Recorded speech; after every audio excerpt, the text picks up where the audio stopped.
作为一个从零开始的编程竞赛生，我总结了这些方法，可以有效地帮助你避免一些低效的陷阱，快速从新手变成高手。咱们废话不多说，直接开始。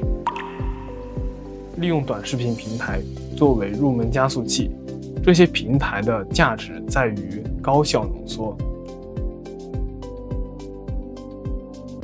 1到2分钟的视频就可以把一个算法的核心逻辑讲解清楚。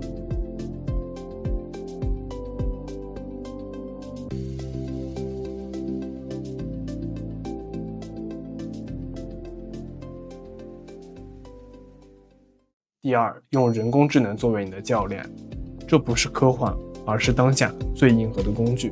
AI 可以根据你的水平生成从入门到专家级别的讲解，极短的时间内可以拆解算法的核心。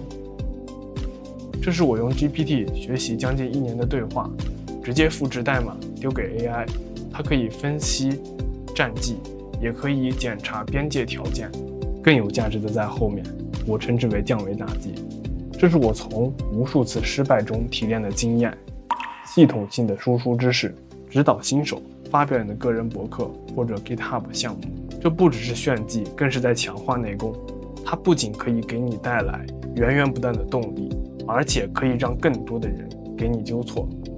这是我在洛谷写的一篇博客，分享出去，让更多人受益。这些经验来源于很多书，我后续会出视频拆解。